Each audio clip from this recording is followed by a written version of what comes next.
hit this.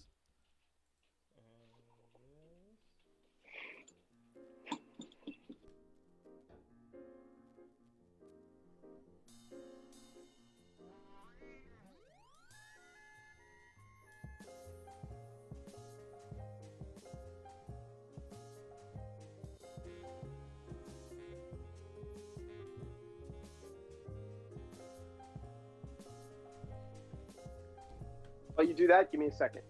Okay.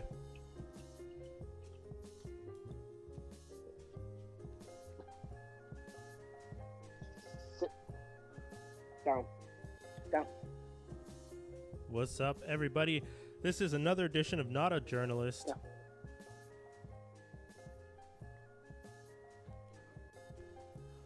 We're going to be joined by Sikh Knowledge in just a moment. Very excited to have him on. Here I am. He's here, folks. Hold on, I'm just making sure I tag you so that all the people can see that we are talking. Yes. Hold on. Come on, computers. Technology is annoying sometimes. There we go. It doesn't, it needs to work like it should. And when it breaks expectations, just like people, we hate it. Oh, that is a very interesting point. That is a very interesting point. When it, I like that. I like the way you worded that. What is this playing now? Oh, it's going into the next track. Sorry, Wally. That's as you guys know, that track that I play at the intro is the Love Theme of Wally by the Nomadic Massives. Wally here in Montreal, also a solo artist. Oh, Wally. Yeah, man. And I was using his song. I mean, I wasn't technically using it as an intro officially, but I did like to play it often as an intro and outro. And then I was just like, I should ask him. And then I did the jerk thing of asking him on air, and I felt really bad about it because I realized, like, that's rude. If you ask, that's like proposing marriage in a public restaurant and then like expecting the person to say no in front of it. Like, they're not going to be rude and embarrass you, you know? So thankfully afterwards I did apologize, and he said, no, man, seriously, you can use it. So I don't feel as bad. But yes, it's awesome that you recognize that. Yeah. I realized right away. I realized it was really rude to do it the way I did. But it's just when you're in the moment and you're just talking to someone, and I genuinely love that song. Like, that was the whole thing. I kept talking about how much I like it. It also, Brian, depends on who that's coming from. If it came from a person like you, I'm sure it was met with like really good intentions. Yes. Like, it elicited respect. You're not, people know you around town. Is my point. Thanks, man. I appreciate that. People know you around town. I mentioned I was talking to you today, and I don't know if you remember Skin Deep, the producer. The first thing he said is just like, "Yo, we used to ride the 204 together," and I was just like, "Yeah, man." Yeah, it was too funny. He was super excited about it, so that's pretty dope, man. But you were talking about your time. Right before we started, you were talking about your name. You called. We're talking about our aliases. You go first. You were talking about your alias. Yeah, because how'd you get Doc? Because I got on and I said Doc Holidae because I hadn't uttered those words in a minute. Yeah. And then you're like, no one has used Doc in a while, and then you told me how you got that. Yeah. So I was in high school, and I used to I just liked using the name Doc. And then I think I told this part before, but I've watched the movie Tombstone with Val Kilmer, and he plays Doc Holliday in the movie, the original Doc Holliday. Well, the Doc Holliday from the shootout at the OK Corral. And I know every time I tell the story, people are just like, he doesn't sound like a really good, redeeming person. I'm like, no, I'll be honest. He's not. He's not a good person. When you read the story, he's kind of a gunslinging dentist turned villain turned monster of a person. But the thing I like about him is that he was so determined to live. Like, he was just a determined person. He's just like, they told him he was going to die. He had tuberculosis. You have to move out west. He was from the East Coast. They're like, move out west. You're going to live a longer life. And he was just like, okay. And then he like lived for like another 10 years, even though they expected him to really just pass on much earlier. And I always thought that just that sheer determination of will was very interesting. That's where it comes from. Yeah, that's where it came from. Not the gunslinging and drugs and alcoholism. As much as the first time my mom, that could have been a lot more interesting. Okay, I accept perseverance and determination. Yes, yeah. And then Sikh Knowledge, you were saying you got when you were. I forgot that I haven't worn this jersey in a while, and I definitely have put on some quarantine weight because it's feeling tight. Yeah, that's that. Don't worry about that. This is quarantine time. Don't worry about Yeah. that. Yeah, my name. I was telling you that something that was very Montrealais was teen night at the Y. Maybe there's teen night at YMCA's across the globe, but I would hope on so. Fridays, teen night at the Y was like free basketball for everybody, like under 16 or Yeah. 16 and under. And we get together after school and we just ball for like another 2 hours. That's dope. And it was the best time. It was just freedom. And I was listening to a lot of Wu-Tang that time, and I was so like just dogmatic in my Wu brain, Yeah. and like trying to make beats like for the first time. My buddy, we were walking back to the 204 coincidentally. Yeah. We're walking back to the 204, and he's like, we're just thinking about aliases because we were just in the fantasy of it all. And he's like, you should have the most Wu-Tang sounding name. They call you Sikh Knowledge because like my faith background was Sikh. Yeah. And I was like, yeah, that's pretty dope. That is pretty dope. We thought it was dope. Yeah, You know what? I would love to have like a funny, cheeky name like Old Dirty Bastard. But I got some like serious 5%er sounding name, which is fine. Yeah. I'm cool with it. I'm fine. I was gonna say, like, I mean, Old Dirty Bastard's a cool name, but like Sikh Knowledge, like the way you wrote it and stuff. I remember the first time I saw it, I was just like, oh, we on that next level. Oh, like that. Yeah, because I I heard it before I saw it spelled out, and I remember thinking double entendre. Yeah. Sick. No, and then like over the years, I grossed myself out trying to explain it to people. Like, it's like a double entendre. Like Sikh knowledge, like dirty thoughts, and then like Sikh knowledge, like my religion and like learning. It's a triple entendre. And then after a while, I was just like, the hell with that noise. Yeah. Let me feel proud about what I make first. Yeah. Like. Which I would imagine you are, because you've been like I was looking for the new High track from that 2007 because I still have the physical to that. And Whoa! I do. It's in. I'd have to go through the box right now, so unfortunately I can't. But next time I find it, I'll show you the cover again. All right. I'll send you a pic. But I was looking for it, and then as I'm looking for it, I'm like searching through.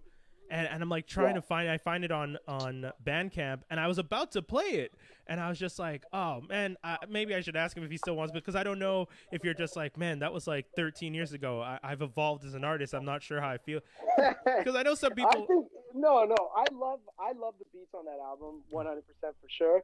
I think the thing that gets me, like maybe many artists, forgive me, I'm just like tending to my rescue dog here, telling him to calm down. No You're okay. worries. You're safe. You're safe. Come down. I love it. Yeah, he's the sweetest. I got super lucky. I took in a rescue. It's my first dog, and awesome. he's the sweetest. He gets a little like nervous and starts pacing back and forth when he's excited. Okay. And he needs me to just settle him down. But I think what happens with artists is you become aware of what's out there. Yeah. For me, what's out there, what makes my life easier, like I'm not out here sucking the proverbial dick just to get by. That's my thing as an artist. I'll just keep producing things. I don't care who's listening. And sometimes I go for the gold with a contract, making beats for something, selling something for Netflix, something like that. Yeah. So my outlet is SoundCloud. SoundCloud is there. Yeah. The only thing that gets me as an artist is I wish I had more official releases, because I consider myself an artist who has done stuff. Yeah. And I have bullets on my resume, but I've never bothered to like formalize albums or like Spotify, iTunes it up, because it never concerned me. And New High is the last time that like I like properly sort of pushed an album. And for me, the distaste was like, oh, like you work so hard on a project and then you put a bow on it, and then back in the day, you put it on a CD and you hand it out, and like it's just all that hoop jumping I needed to alleviate. So I stopped hoop jumping and I just focused on like just being me, like not just SoundCloud, just like if I needed to not do anything for 3 months with beats and do something else creative, that's what I did.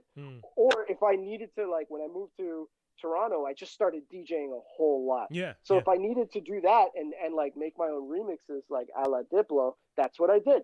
And so like that's what happened since New High, and that's how I feel about it. And you were saying, just to bring it back, not to detract, you were saying like sometimes the artists are like, like I'm a different person now. Yeah, With exactly.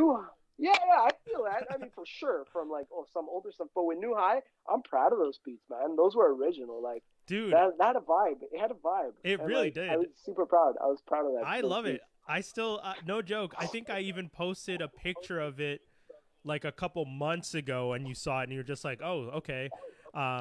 In my IG story, because it's one of the things, right? Like, I just like to go back and enjoy and like visit music that I felt comfortable with, and also like sometimes my partner, she's always just like, she calls me old man and just reminds me that I'm old, and I'm like, fine, if I'm old, I'm gonna go back to the things that I listened to when I was younger, and I'm gonna enjoy that. And that's so like I listened to that album, and I see it's released in 2007, and I'm remembering being in CJLO radio and like playing the album.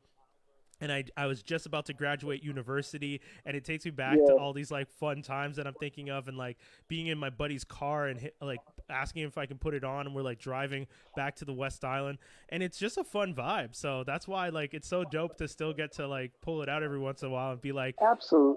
13 Absolutely. years, but still rocking, man. Absolutely. And like, what? Absolutely. I know exactly what you're talking about. I never feel old, and No, sometimes that's I good. do. And when I do, it's like the worst of society that makes me feel that way because Mm, I just feel there's certain things out there that make me feel young at heart, and it's like era vibes. Vibes yeah, come in era, make me feel young at heart. And honestly, I think for people like you who are kind of like historians, you could probably relate to a lot to the evolutions of sounds today. You're probably for me, I'm not the bitter uncle at the party. I'm not. I'll listen to what the kids are listening to yeah, yeah, because I yeah, know what they're listening to, and I love it, and I appreciate it for where it is right now yeah, and how it's changed. You know what I'm saying? yeah. Because I think I owe that to the fact that I do appreciate the yesteryear as well. Sometimes it's hard to take in new things, but because like I'll dig on old stuff that brings me to an era, and I'll enjoy it for what it was and take me back to that. Yeah. And stay young at heart. That was one thing I definitely had to evolve into that at one point, because there's one point when I was and I mentioned this I think last week too when I was talking to Jai. I was talking about when I worked at CJLO Radio, I was a hip hop music director, and one of the reasons that I stepped down was because I was just at a point where I realized I didn't necessarily understand the music that the younger people were listening to, and I didn't think I should be the voice, or I was a hip hop music director, but I kind of felt like the gatekeeper of content, because I was the one reviewing content and selecting which albums would be added for people to play. But people were allowed to play whatever they wanted, but I was always the one being like, hey, here's some new releases. And then I started realizing like the new releases that I was putting out weren't necessarily the new releases that the younger DJs at the station wanted to play. And that was one of the reasons that I was like, oh, maybe I should step aside. But stepping aside helped me because I wanted to understand the music more. So I started like listening to the music more, and I was able to pick out the things I liked and, recognize the things that I wasn't very fond of. And that's fair. I'm allowed to not necessarily love everything, but it You're definitely, allowed having flavor for sure. yeah. So it was important to I, me to make that there's decision. there's something to be said about cognitive load at a time. Like I feel what you're saying. Like just now I was saying that I'm at the party and I'll relate to the music that the young people are listening to too. Mm, But I know what era you're talking about when you were curating vibes for CJLO, yeah. and maybe I've had that feeling too at that time where I'm like, like nothing's like Wu-Tang anymore, Yeah. Yo. or Yes. or nothing's like the hip hop that I grew up with. But Yeah. then there's something about cognitive load to be said about that, because at that time I think we're going through the motions of, I think every generation that comes by, we come into adulthood at later and later ages. Mm, And I think at that stage, we were just figuring shit out. And so I think part of not appreciating the new is the fact that you're dealing with the now. And yeah. at that time, I was like dealing with the present mind of trying to produce for everybody and like trying to produce for myself, trying to be an artist, doing like coming off of Red Bull Music Academy Dope. and like doing all sorts of shit like that. And so I was so staunch in my beliefs, and I wasn't flex. Mm. And so, but now it's like, it's the opposite. It's like I'm more flex than I was mentally than I was back then. I have favorites that I reach for in my Spotify playlist for sure. Yeah. But I'm always at the, like, I find I seek out the new vibes now more than I did before, more than that era. So I'd give you credit. That was natural. That was a natural thing that, Thanks, man. that you admitted to. Yeah. I at the time I just didn't recognize or realize what I was going through or why that felt like the right thing to do. But I'm happy now when I look back, and I also can agree with you that I'm finally at a point where I feel like I definitely am more flexible in what I like to explore and listen to. I find myself listening to like pop songs because you definitely go through a phase where like pop music is just like you grow up listening to it and you're just like, oh, pop music, that's cool because it's what you hear. Then you go through a phase where you're just like, I can't listen to anything pop, and then you realize that like pop itself isn't stationary and it can evolve.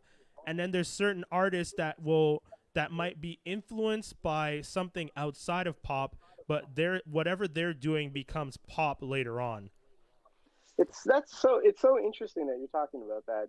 I found that I was always anti-pop growing up, and the second I got a whiff of how poppy it was, whatever metric you want to use, whether it's like, for me in the back in the day, it was like whiteness, and commercialness, and so if the second I got a whiff of that, it turned me off. And I always found, like, I admitted that's so illogical that like I couldn't appreciate the musicality in something because of the whatever factors, status that it had. Yeah, that's changed for me too. And I think it's because it's not so threatening anymore. Like before, it was like, if I ascribe to this, I don't think I can uphold who I am or who I think I am in the eyes of others. Whereas now, it's like, who I am and who I am in the eyes of others doesn't matter at all, and is sort of like fluid and kind of bullshit. That I'll like whatever the hell I want to. I'll like whatever the hell I want to like. Like, because that's also your specific mix.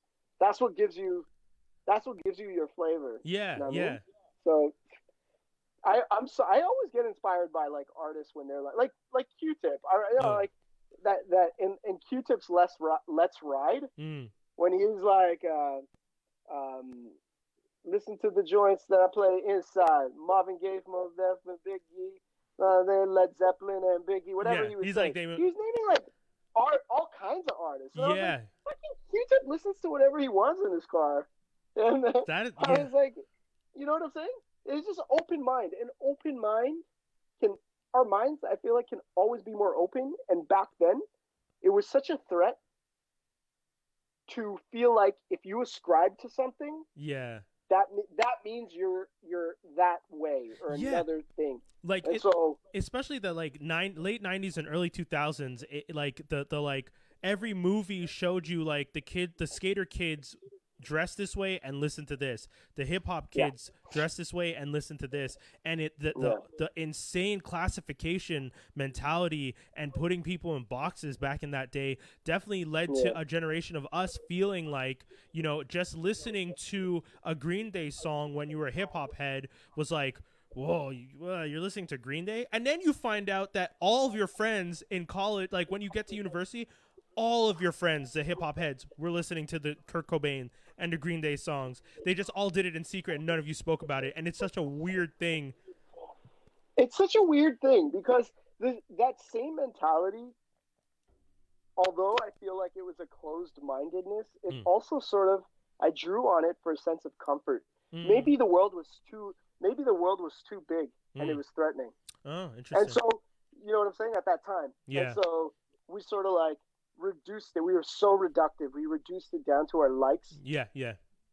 Because then they made it allowed us to at least walk freely without fear. You know what I'm saying? If I had like it gave you a buffer, like a comfort that you could survive in as you move forward. And then as we got older, it was okay to be different. And like you were saying, you didn't. You stopped caring as much, so you don't need that buffer. Yeah. Yeah. Yeah.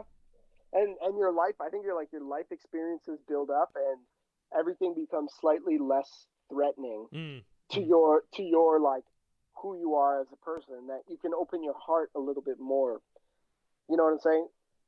Over time, I remember after realizing that, after realizing that, like right before New High, I was trying to do that. I was opening my mind to everything. I was listening to everything, every kind of vinyl, dope, every kind of everything, just because I felt like there was always a chance that I'd miss something, a loop that was dope or a sample that was dope, because there was musical value everywhere and in everything, and I loved that period of time for that reason. After like moving to Toronto DJing, I started to appreciate that when you create in isolation, like that was me as a producer, and I think that's like kind of one of my downfalls and great comforts, ironically, was just being an artist in isolation, like that siloed, not caring. I still do that. I still just put shit to my SoundCloud and not care.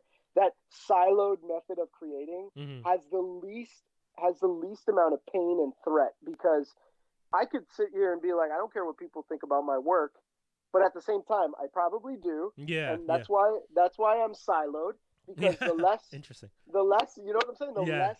There's less risk in being an artist in isolation. And then when I moved to Toronto and started DJing way more, I started appreciating the dynamic between the artist and audience, because when you're an artist in isolation, there's no audience, there's no risk. But then when you're an artist and you just put it out there, suddenly you're vulnerable, and you're at risk. Right. So at that time, my mind was open right before New High, and I was like listening to everything I could get my hands on. I was like taking music out at the library. I didn't have to. It was the age of the internet. I mean, like, it was slow internet, but everything was there. And so I was taking music out at the library, just searching samples. My mind was open, but I was creating in isolation. And when I moved to Toronto and started DJing, I started appreciating what it meant to be in a space with others hearing the same thing that I created. And so I started being a little bit more electro dancey.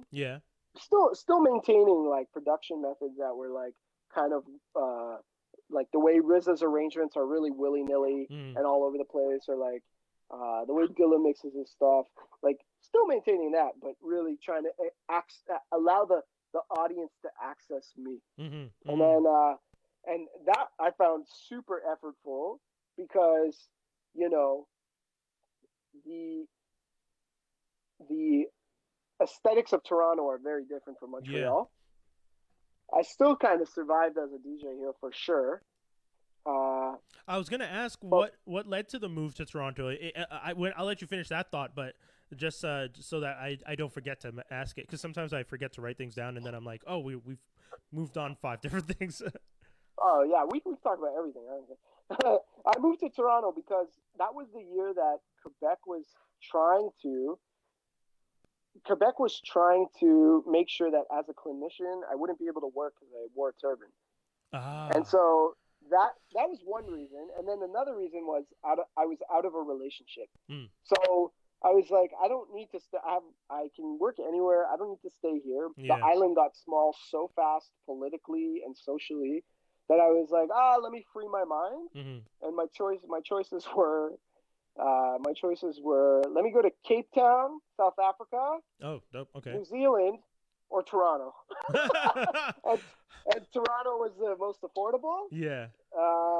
So Toronto it was, and it was good to me. Damn, man, New Zealand too. I went to Australia once. I'd like to be there right now. Oh, they know what they're doing.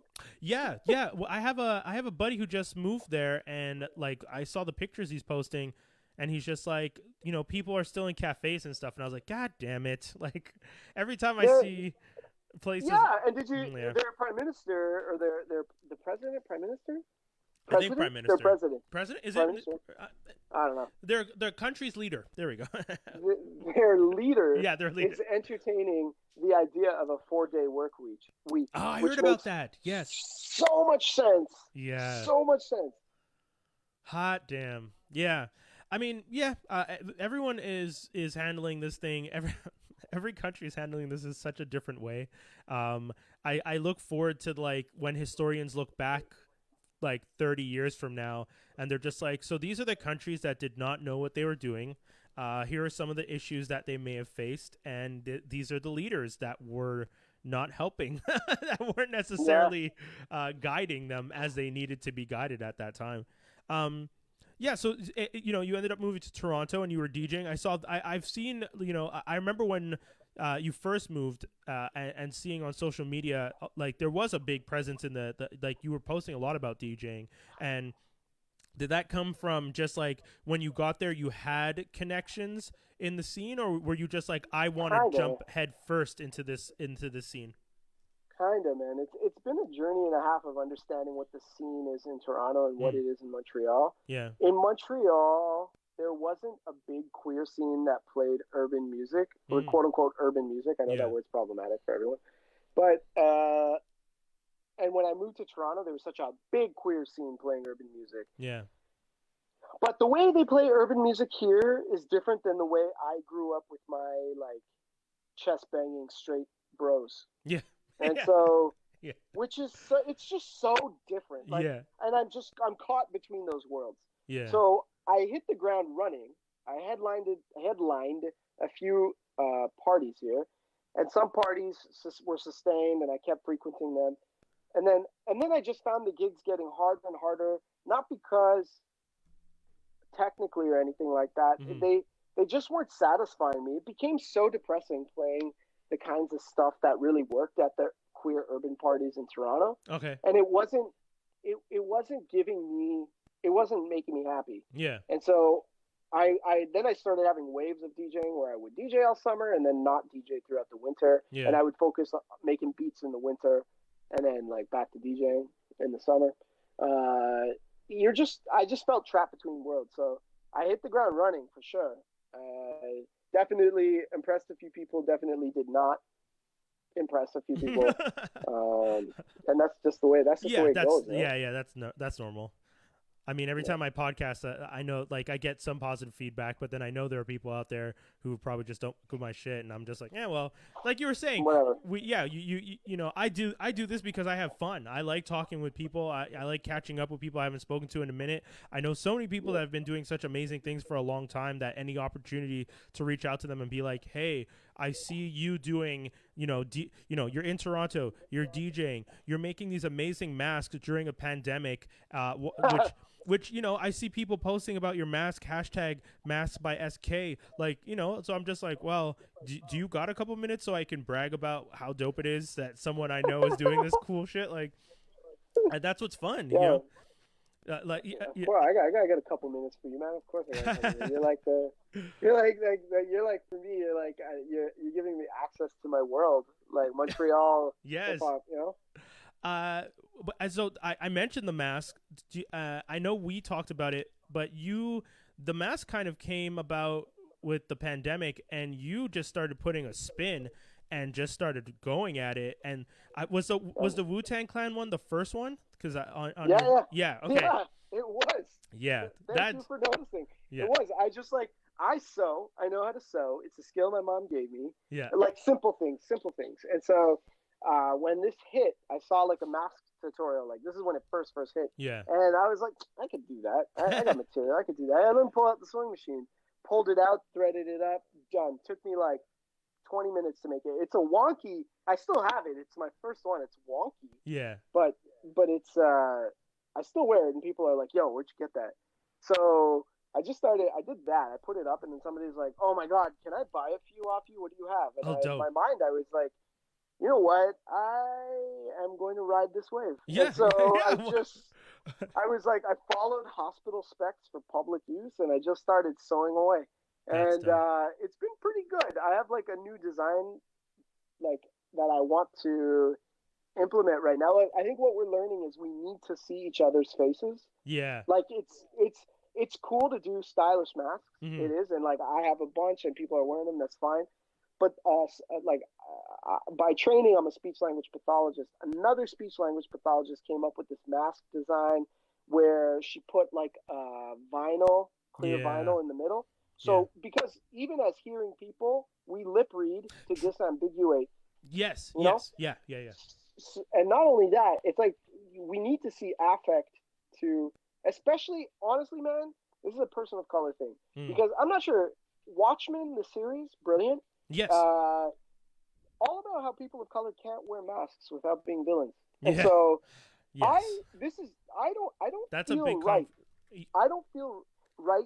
Like I already find that the over affectations that I feel like I need to have to stay safe. Yeah. Is already a thing. Yeah. Like I need to make sure my emotions are clear. Yeah. Otherwise, I don't want to be misinterpreted and fucking tasered. Okay, that's a real fear that I have. Yeah. Oh, dude. And so, when this all started, I was telling people like I don't know about wearing a mask. I don't know if I'm comfortable wearing a mask. I went to do grocery shopping the other day, and I rode my bike, got off the bike, and I'm standing on the street.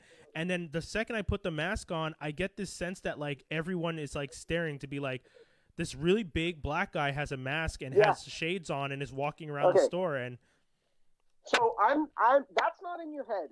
No, I know. Like I just need to say that's not in your head. It's not in my head. Mm-hmm. I don't know. It's that awkwardness. I think it's something that's like a throwback to how we grew up and what we see on TV for sure. And that's what Watchmen is all about. So anyway, like I just for my own safety, I'm like, okay, if I'm going to throw safety on crack here, I'm going to make a mask where people can see me smile and say hello because I don't want to get in trouble, and I always feel like I'm at risk, and I could pretend like I'm strong all the time, but I'm not. I've been beat up before for several reasons. I've been like, I've had to fight back. I've had to do, and that can happen. That can pop off anywhere because there's idiots everywhere. So the next design is like just clear vinyl plastic in the middle, but in a nice, like clear, clean, crisp way that still looks fresh. Yeah. So that's the next design that I'm kind of focused on. It started with that Wu-Tang one, and I started doing like South Asian Punjabi style patterns, and then like just like cool, fresh sort of like camo type things, and like shopping for materials is really hard in this context. But there's one girl, Candice, is that her name? She has one with like the gold and like the red and all that, and I was like, that's a dope one. Like when I saw that one, I was just like, that's beautiful. You know, the other thing that I like about your mask, and this is one of the thoughts I had early on. So one of the reasons, like I was saying, I didn't feel comfortable about the idea of wearing a mask because I feel like automatically people start to see me with the mask and feel uncomfortable. And then one of the thoughts I started having was like, if I wear a mask, like for example, the mask I just ordered, I ordered the most flamboyant mask they had, a red and gold mask with like a kitten, like the Chinese symbol, the happy cat. Like bright red. And the reason I picked that one, part of it is offset the blackness. Dude. Girl. Boy, let me tell you something. Right. It's not too dissimilar from fucking turbans. Yeah. I went through a whole phase of pattern turbans thinking that what I was doing was having a lot of style, when in fact 60% of what I was doing was to soften what I thought people thought as threatening. Yeah. Like, I ordered that mask because I thought in my head, when people see me in public, they're not going to assume, because that's a recognizable mask, right? So if how many people are going to have this mask? So it's just like... It's so sad. It makes me sad hearing you say that, man. Because it's what I go through, too. Yeah. It's like, it's what I go through. And I'm not into arguments by extension. Like, I'm a person of color, therefore I can extend my understanding of what it means to be a black man. I'm not a fan of that. But... I will say, but I mean, if what you're saying resonates. Exactly. It resonates with me. I was gonna say, if it resonates, it resonates. Yeah. It does. It resonates with me, man. I'm telling you, that's exactly what I go through. And then like we soften it up, and like I find that with my tattoos, it's the opposite. Like I find putting tattoos on my body such a serious thing that I want them not. They don't have to mean anything, but I want the tattoos to be what I want them to be. Yeah. So I don't do that overcompensating thing, and I don't factor people in. But then when I see other people's tattoos, they do what I think I do with my turbans, or what you might be doing with your mask, where they do the hard soft. Yeah, it's a tattoo, but it's a flower. Yeah. Yeah, it's a tattoo, but it's like a beautiful hand-drawn dragon. Yeah. No, that stuff. I'm like, nah, that you're not going in. You're not going in. You're not going in. You know what I'm saying? Just like I wasn't going. Now my turbans are like straight black. Yeah. If I'm menacing to you, you're gonna deal with that. Yeah. I'm not dealing with me being. You're gonna deal with that. Well, I ordered the other mask I ordered was like a green camel one, like camel color, and I was just like, in my head, I was just like, okay, I should probably get two. And on the days where I'm more comfortable with the fact that I just on the days that I know I just need to accept that I'm going out into the world and there's a chance that people are just going to feel uncomfortable. Because that's the other thing. Yeah. People, my mom told me when I was a kid that people are going to judge you no matter what you do. So, like, let them form their own opinion. You, be comfortable with that. And she told me that really young. And then when I was in university, I had a professor, interpersonal communication, and then he doubled down on that because he started explaining about, and I talked about this on the episode with Jai, how every person in the universe, and this, fact, we all have our own experiences and we create our lives based on the different experiences we've had. And no matter what you do, those experiences are going to A, create who you are, and B, will give you like minute judgments. You're going to do your best not to live by those judgments, but you're going to have them. They're going to be built in because of society. So, when I'm like thinking about that, like I leave my house and I'm thinking like, I don't want these people to feel uncomfortable when they see a black man in a mask. Dude, that's our person, man. I know. It makes me sad hearing you say that. I don't even want to hear it because I feel that. I know. No, I know. Like I feel that, and it irks me, and I don't want you to feel that, and I don't want to feel that. But that's the word. Imagine how many other ways we do that. You and I. Oh my God. I don't even know. That's the thing. That's the other thing. There's some of it we don't know. The airport. Forget about it. How many micro gestures am I trying to use to diffuse what I think is tense for somebody else? Yeah. You know what I'm saying? Like how many like I'm a communication guy. How many ways are we trying? How many ways are we trying to communicate to others that we're fucking teddy bears? Dude, there was a huge not ice storm, but pretty much an ice storm in Montreal where like the whole city got covered recently, like this winter. And I'm out for breakfast with one of my friends and two cop cars are driving by and I just stopped. And my friend looks at me and she's just like, "Why'd you stop?" And I'm like, "Oh, I just want to wait till the cop cars go by." And she's just like, "Oh, okay." And she's just like, What do you mean?" And I'm just like, and then I explained to her for two reasons. One, I just don't like I just feel uncomfortable around the cops sometimes. And the second one was I was afraid that if I moved and I almost fell and I made sudden movements, that they would either if I fell, they would pull over and like check on me, which I didn't even want to interact with them, or a sudden movement would be concerning and they'd pull over and investigate. Yeah. Oh man, my heart. I know. My heart. My heart. This. I'm sorry, Mom. Because I know every time my mom listens to me talk about this stuff, she gets so sad, and I always feel bad. Tell her like I'm sad too, like because I feel that too, like I just got a rescue dog 2 weeks ago. Yeah. Okay. Like almost 2 weeks ago. Okay. And he is the loveliest. It's my first dog. I love having him. Yeah. I live in a neighborhood that is, and I'm not wealthy. I live in an apartment in the basement of one of the houses, but I live in a neighborhood that's pretty affluent near the subway. So like, I'm not affluent. Anyways, I don't have to explain that, but it's an affluent neighborhood. Yeah. Walking in the last 2 weeks, walking my dog, I've been asked twice if I lived in the neighborhood. Oh my God. Which in itself is not a threat, but says a lot. Yeah. But walking with the dog has given me. He's throwing up and he's gonna eat it. Oh no. That's okay. That's what he does. Okay. Walking with the dog has given me such insight into classist ass behavior. Oh. First of all, I feel safer walking with him because on some level, I'm saying to myself, walking a dog is status. Yeah. It means suburban. It means home. Mm. It means I am the normal boy or girl that I grew up with in elementary school when I Yeah. know damn hell it was not. It means, give me 1 second. Oi, that's not for you. You get down here. Thank you. That is no. Come sit. Come sit with me. Aww. Have a seat. I love it though. Thank you. So it's made me feel safer from people's perceptions. Although I got asked twice if I live in this neighborhood. Yeah. But no one's gonna think that I'm not the previous me before having a dog, which is so weird to feel. Mm. Then the other thing is, I feel the scrutiny of people when I correct him. They don't know he's a rescue, and they don't know that he is not trained to walk on a leash. Okay. And so I sometimes like, and I know all about positive reinforcement. Mm. I'm a fucking speech language pathologist. So Yeah. I know about communication. So sometimes I have to be harsh with them. Yeah. But I feel the scrutiny on me when you're doing what you need to do.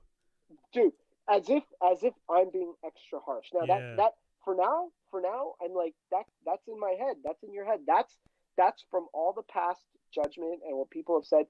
They think that you're not fit to raise him. Yeah. Because you're a brown man in a beard, and brown men in beards don't walk dogs in this neighborhood. It just looks weird. But the other day, I've been telling myself that's all in my head. But then yesterday, I walked by a house, and Chaz was being extra pulley on his leash. He's pulling, he's making, and every once in a while, I'll stop on the sidewalk and make him wait with me. Yeah. Make him sit, and then we'll walk again. I walked by the same house twice, and a woman came out, and she was very sweet, very lovely, and almost as if she only came out to almost make sure I'm not mistreating him. Started talking to me and ended up introducing herself as part of the Toronto Humane Society. You know, the Humane Society that deals with dogs and pets and cats. Yeah. And animals and makes sure and takes them in and makes sure they're not abused. And so she was very sweet. After my sense from the conversation with her was after she got a sense of who I was. Yeah. Then she offered her services in terms of like behavioral strategies and dog walking and this. But when she came out, it was apprehensive AF. I was gonna say it was so apprehensive, and it was like, oh, more like, who are you? Who's that dog?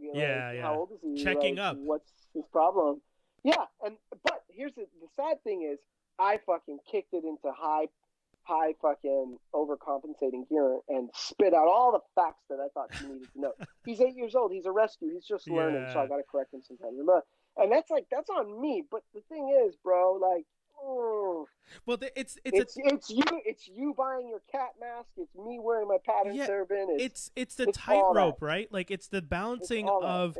There's like a balancing act with there's like the moments where you want to just reassure because you're just like, I don't even want to deal with it. I would rather just give you all the facts so that you can feel comfortable and I just go about my business, even though I don't owe it to you. And it's a really weird thing that I'm now feeling like I have to do this just to get about my day. And I shouldn't have to. And then you start to see those videos in the States of people not doing it. Where like I know, and like I feel what they were feeling. Oh, dude. And I'm not like, it happens to like, you know, Sikh men in turbans. I feel what they're feeling. Like I feel like scared. Yeah. I'm like, what else could you do but run? What else? You're trying to diffuse the situation, and you're still getting pursued, and you're still getting questioned, and you're getting policed nonstop. Yeah. I remember landing. Oh, I'm sure there's so many stories like this that we both have. What was the point? Where did this start? I don't even know. But let's not give it power. What was the point? The point was. But you know what? I feel like the part of the power is. And I think no matter what, even if it's not the best conversation, because it makes us both, just reminds us of how unfortunate, and like you were saying, the constant feeling like you're being policed, like not by police officers. I feel like I'm being policed by society as I step outside, and but maybe people don't realize that, and maybe that neighbor of yours, maybe there's another person who may watch this or listen to this podcast and will realize that, like, oh, when I step outside, if I see someone, I shouldn't automatically assume certain things.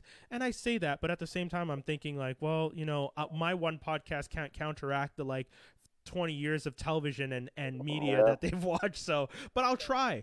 I will try, though. I will try, and I'm hoping that others will try too, because I still think it's important.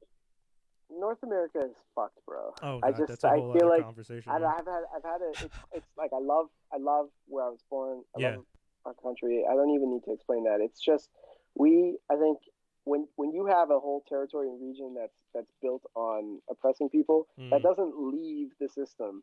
It doesn't leave. It's still there. And like, God, I know.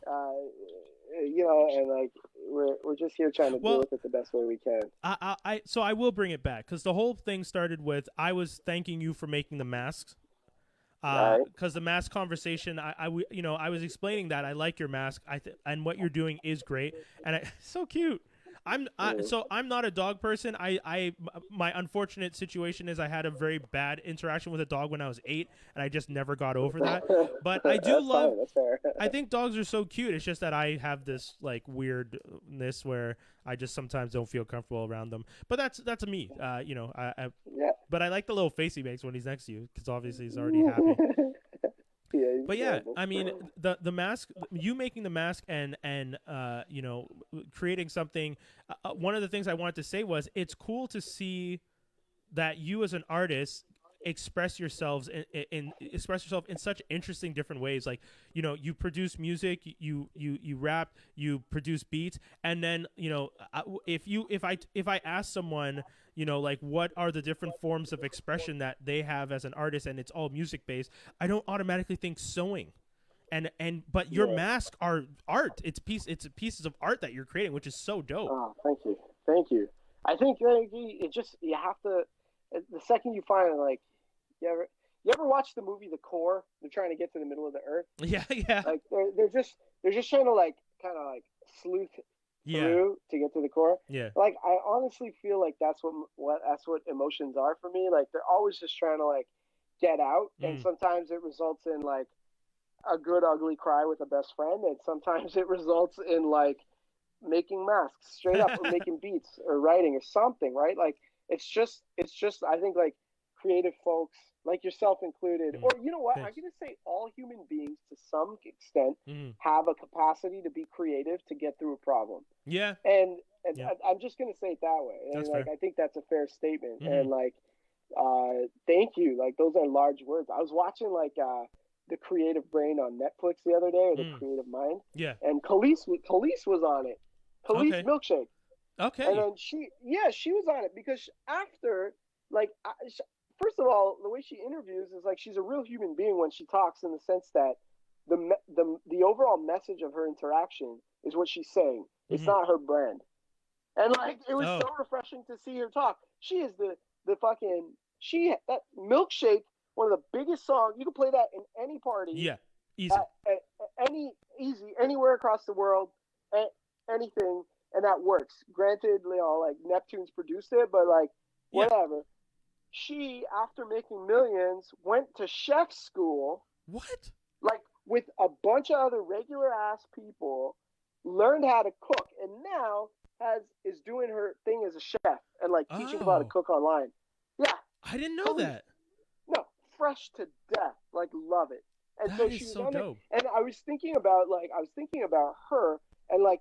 When I was watching her, I was like, I know what that is. Like it's that sense that like there's nothing between you and point B except for sitting down and doing it. Yeah. And sitting down and doing it is the real challenge, because that comes with all sorts of like energy problems, financial problems, emotional burden.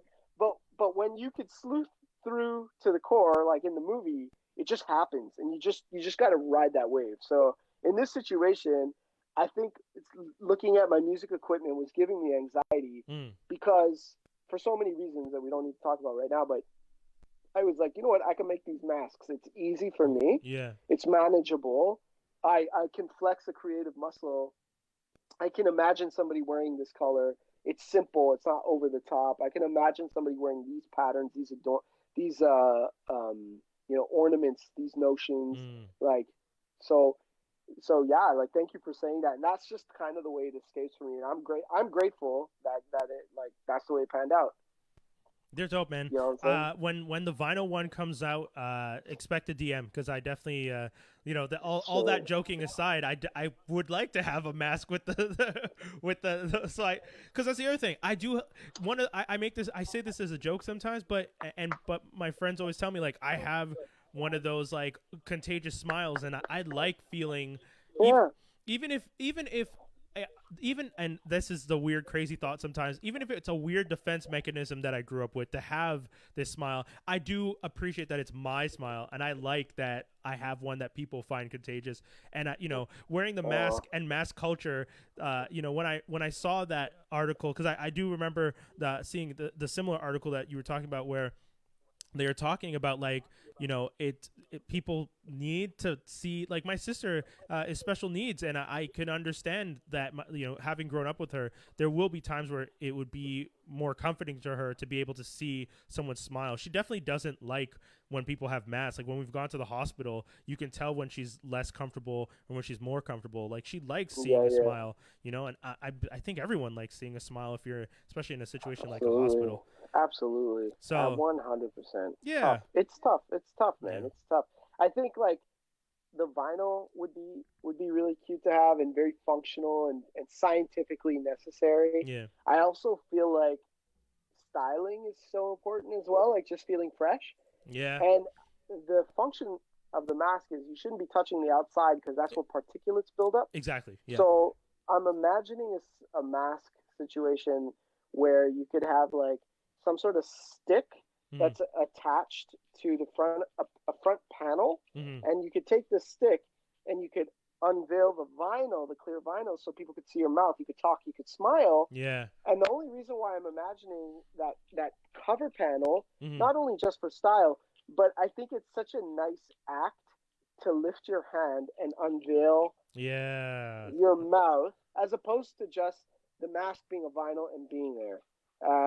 That is cool. And like it's such a like thoughtful. It means that you took the time to be thoughtful, to lift your hand and unveil your mouth, to say hello, to ask something, to talk to me. And that's like an added step to our social interactions right now that could really like make interactions less tense, because it's tense out there, bro. Yeah. Yeah, well, that's the thing, right? One of my buddies, one of the guys that does the other podcast with me, Geektastic Cypher, was saying that Toronto was he was saying Toronto didn't sound like it was as bad as Montreal, which lucky for you guys, but he was saying like Toronto still has this kind of like, there's like an energy where everyone's kind of just like it's the whole province is just like waiting, like what's going on, when is it done? Yeah. No, that's what it is. It's uncertainty everywhere. Yeah, that's it. Uncertainty. It's tense. Yeah. It's tense. It's people are people, man. Race politics is still a thing throughout this. There's all sorts of worry about street populations. There was this whole movement to keep your rent at some point, which personally is not for me. It's not for my situation. It's not for every landlord, Toronto's a different place than Montreal. The politics are different, for sure. The race politics and interactions are much different. Yeah, there's a whole extra layer of the language. That is the vibe. Yeah, there's a whole other layer. They're two very disparate places in that way, and that is the vibe actually here. Yeah. It's like kind of everything is sort of on pause and on hold. There is a group of people that are like anti-mask, anti-closure. That like protest actively. Really? Yeah. Okay. At Queen's Park. Yeah, Queen's Park is our like downtown Toronto. Queen's Park is where the members of Parliament meet, or whatever. Across the region of the members of Ontario legislature meet. Is that the big park with that like like structure in the middle, or that? Probably, yeah. Yeah. Okay. Probably. Yeah, there's a structure and there's a park. Yeah. Yeah, that's I don't know. yeah. I I know, don't vague enough. know. Man, yeah, dude. I don't know. I mean, one of the things that I could say about this whole situation is, again, the like silver. And I know people have been saying it's so weird, but I do definitely think there is the fact that we are all finding, and everyone I've spoken to so far on the podcast over the last couple of weeks, everyone's finding like a silver lining. They're finding that thread that makes it easier. And I think like you were just like you got your new friend, your dog, 2 weeks ago. You're saying, and that's Yeah. like that. That like that dog needed someone, and there's a pandemic going on, and then it also helps with not feeling as lonely. Like that sounds. No. I will have to push back on you. Oh, The first really? part, absolutely true. Yeah. The dog needed it. Give me 1 second. Oi, damn. That is not for you. Come back here. I just have to learn him something. Give me 1 second. No worries. He's adjusting to life with 2 other dogs upstairs. Okay. So he needs to sort of understand that coming up here is not for him. Come on. When I got Chaz, Yeah. it actually I thought it would offset the lonelies, but it actually made me feel more lonely because Interesting. because it was such a celebratory moment, but I was going through it by myself. And like he's this whole other being here, and I didn't easily transition into drawing on him for company at all. It made me feel more lonely. It made me feel like I was missing family members that have passed. I was missing my friends, and I don't see anybody regularly except for my neighbor. And like, yeah, it made me feel more lonely. Only now am I transitioning into thinking of him as legit company. Yeah.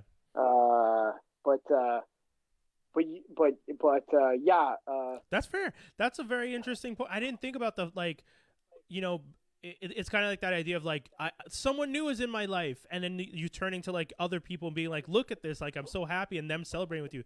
And then in that situation, I didn't really think about the fact that like, oh, you didn't get to.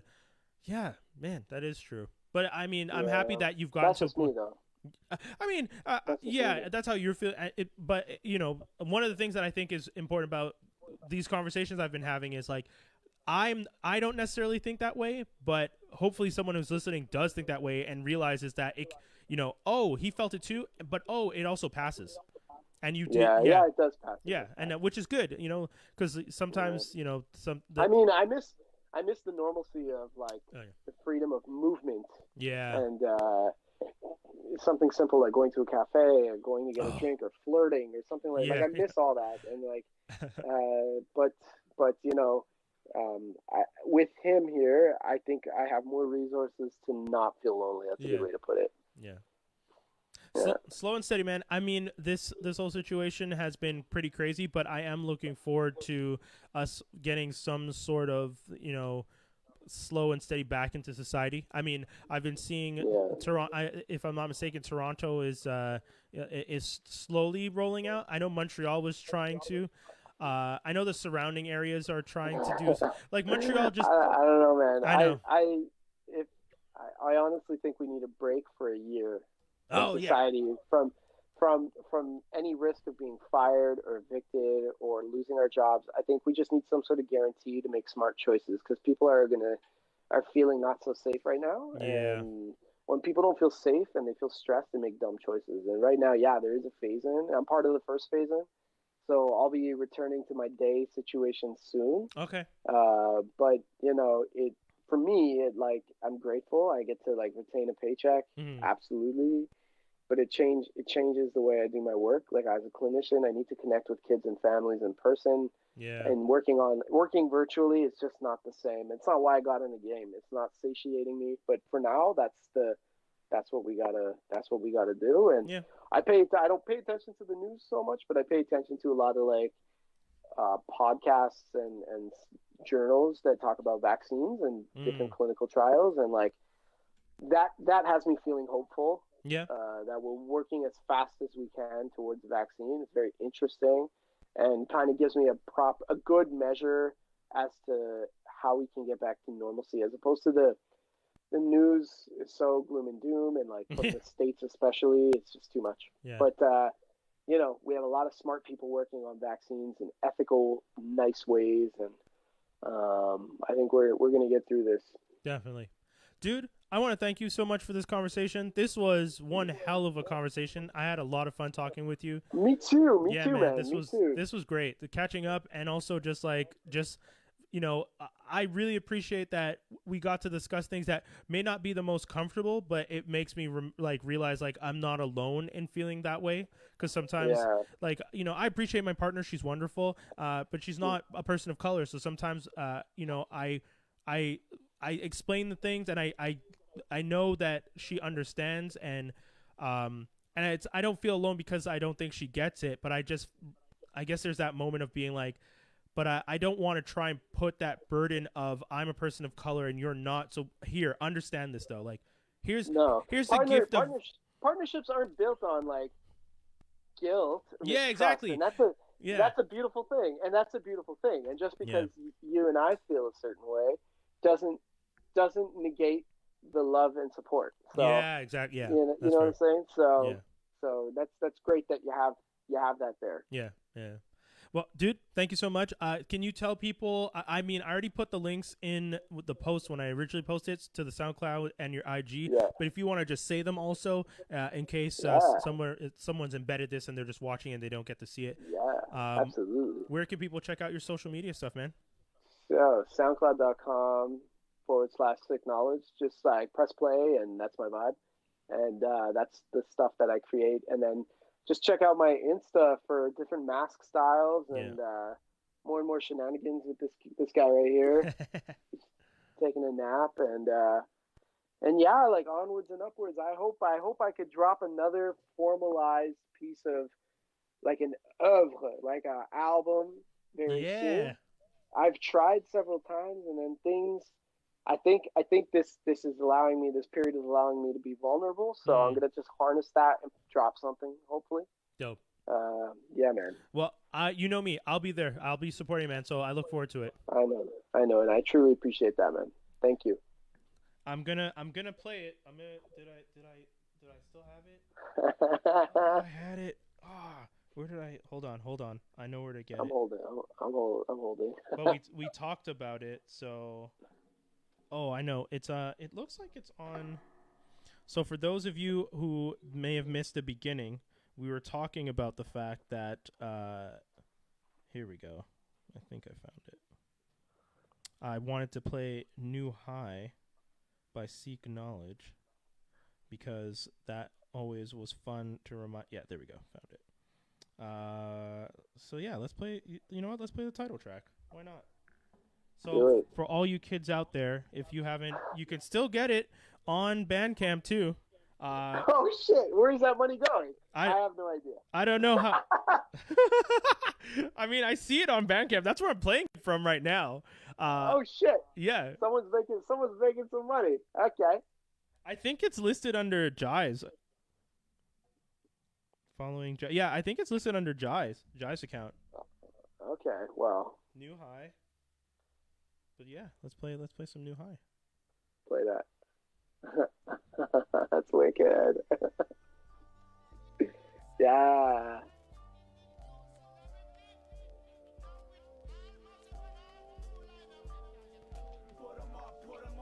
Yeah.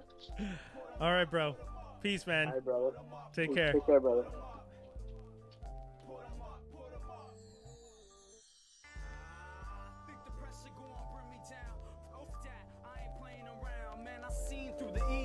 Drugs and they people, they love and deceit you, hold you and beat you, talk no lies, speak as your equal, subtract your lies from the sequel, it's see-through, I seen through their faces, smiles and embraces, talk a good game, but they really impatient, lurking on the side, they be plotting and waiting, studying your walk like these shoes they be taking, make a little money, but the greed be hungry, cats